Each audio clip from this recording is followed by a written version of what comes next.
Letter writing.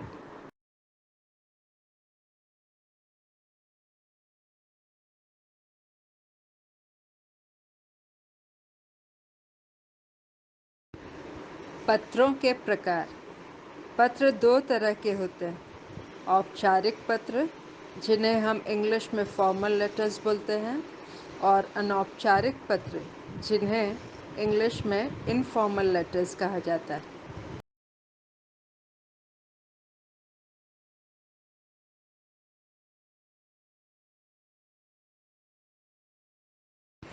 पत्रों की विशेषताएं।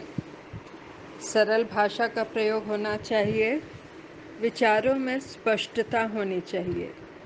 पत्र प्रारूप के अनुसार होने चाहिए। साथ ही साथ उनमें स्वाभाविकता का होना बहुत जरूरी है। पत्र संक्षिप्त होने चाहिए।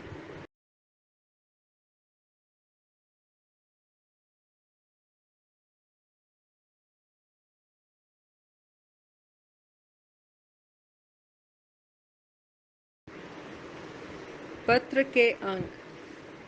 सबसे पहले पत्र में स्थान एवं तिथि का लिखना बहुत जरूरी है। उसके पश्चात संबोधन और फिर शिष्टाचार संबंधी कुछ शब्द लिखे जाते हैं। तत्पश्चात प्रमुख विषय और बाद में समाप्ति तथा फिर पता लिखा जाता है।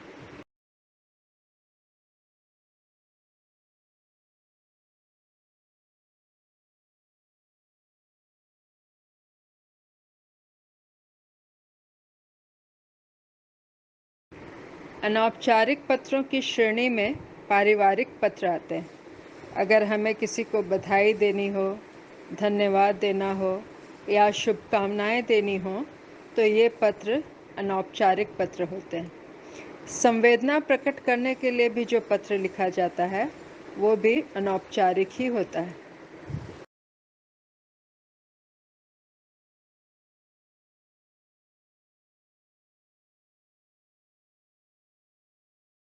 अनौपचारिक पत्र का एक नमूना देख लेते हैं। यह पत्र पिताजी को लिखा गया है। सबसे पहले दाहिनी ओर ऊपर स्थान, फिर दिनांक।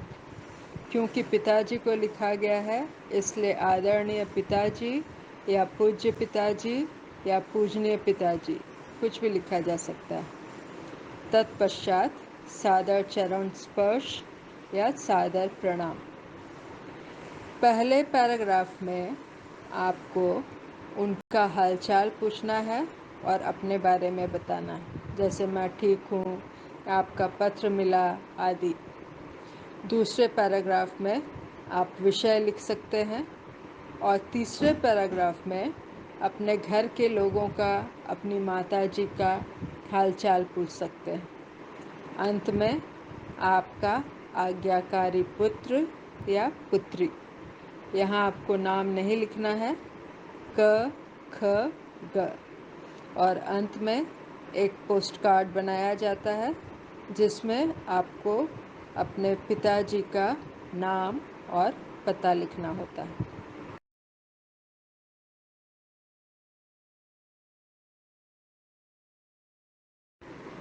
अनौपचारिक पत्र यानी पारिवारिक पत्र। हमारा दूसरा नमूना है, छोटी बहन ने अपने बड़े भाई को राखी के उपलक्ष्य पर एक चिट्ठी लिखी है। सबसे पहले उन्होंने दाहिनी तरफ जयपुर लिखा है। हालांकि यहाँ वे अपना पूरा पता भी लिख सकती थी। फिर उन्होंने दिनांक लिखा है। फिर संबोधन है, आदरणीय भैया, सादर प्रणाम। उन्होंने सीधे चिट्ठी शुरू कर दी।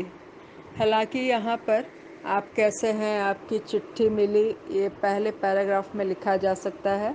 फिर दूसरे पैराग्राफ में चिट्ठी शुरू की जाती है। प्रमुख विषय दूसरे पैराग्राफ से लिखा जाता है।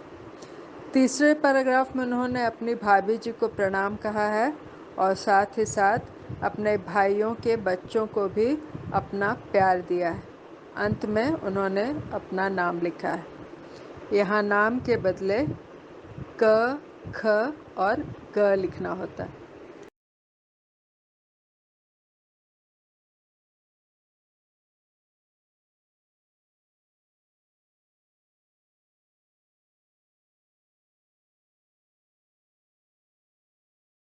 औपचारिक पत्र।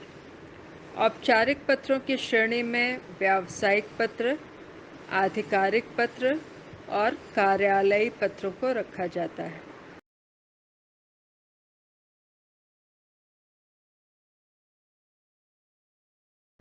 औपचारिक पत्र लिखने का तरीका है, सबसे पहले बाईं ओर प्रेषक जो पत्र लिख रहा है, जैसे इंग्लिश में इसे हम फ्रॉम कहते हैं, फिर उनका पता, जिसे लिखा जा रहा है वो दूसरे नंबर पर आएगा, सेवा में, जिसे हम इंग्लिश में टू बोलते हैं, और फिर पता।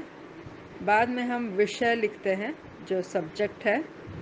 उसके बाद संबोधन, जैसे हमें संबोधन करना है, और इसमें हम सीधे प्रमुख विषय पर आ जाते हैं।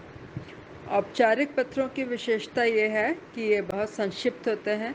आपको सीधे जो कहना है वो आप बहुत कम से कम शब्दों में कह सकती हैं। अंत में समाप्ति और फिर बाईं ओर दिनांक लिखने का रिवाज है।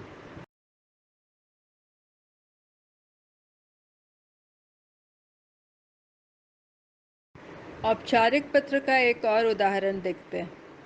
ये पत्र जो है ये लिखा गया है स्वास्थ्य अधिकारी को स्वच्छता हेतु। इस पत्र में अगर हम देखें तो इसमें अपना नाम और पता लिखने वाले ने शुरू में बाईं ओर नहीं लिखा। सबसे पहले उन्होंने शुरुआत की है सेवा में स्वास्थ्य अधिकारी महोदय, फिर पता, और उन्होंने अपनी समस्या लिखी।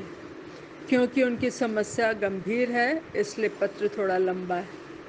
अंत में उन्होंने अपना नाम, अपना पता लिखा है और बाईं ओर दिनांक लिखा है।